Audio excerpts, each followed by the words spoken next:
Jason, the Saipan Chamber's Alex Sablon says as many as 1,000 new hotel rooms are expected to come online by next year, increasing the island's total inventory by more than 30%. And while that will substantially boost Saipan's ability to bring in more visitors, Sablon says that's just the start.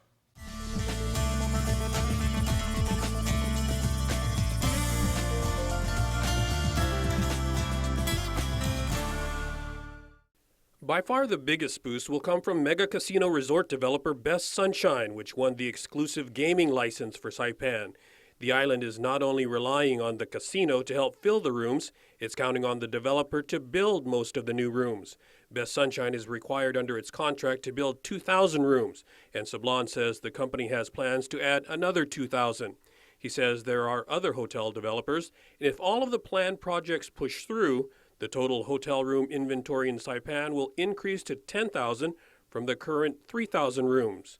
But Sablon acknowledges that managing such growth won't be easy. You take 10,000 rooms, divide it into the average stay of a tourist, and focus in on those numbers. You know, we're looking at almost 2 million people that would fill those rooms. And at this stage in our infrastructure capacity, the airport would absolutely need to be doubled, if not tripled, its size.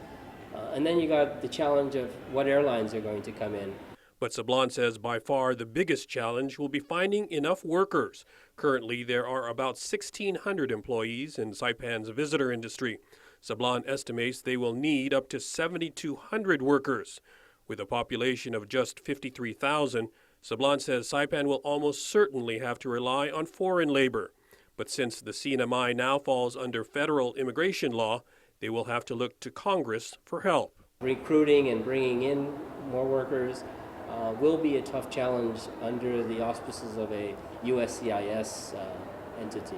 So there's got to be a political solution with the federal government. There needs to be a political solution, and that is what we are lobbying for at the Saipan Chamber of Commerce with our leadership and our representative, our delegate, Gregorio Sablon, is to look at something that would help the CNMI bring in a category that is not H2, not H1, because we cannot live under those terms and conditions of employment. We need some type of visa that would help us keep an employee year-round. We want to pursue federal legislation that will help the region, not just CNMI. I think anything that's good for the CNMI is good for Guam. I think if we collaborate and come in with something that would help focus in on this need for workforce, I think it would be better suited in Congress to assisting the islands and making sure that we have a viable economy. Meanwhile, the CNMI is also looking to the federal government to assist in another way by establishing a military component to the economy. In fact, 37 years ago in our covenant agreement, that was specifically written as somewhat of a requirement of our agreement, that the military have a presence. The military does have plans to establish live fire ranges, training courses, and maneuver areas on federal land in Tinian and Pagan. The military has held several public meetings for residents to voice concerns, but Sablon says an overwhelming majority of them opposed that type of presence. And even from where he lives on Saipan, Sablon says he has personal experience of what's driving the concerns. You can hear and see tracers in the air. You can hear the aircraft that's coming in, the choppers that are flying over.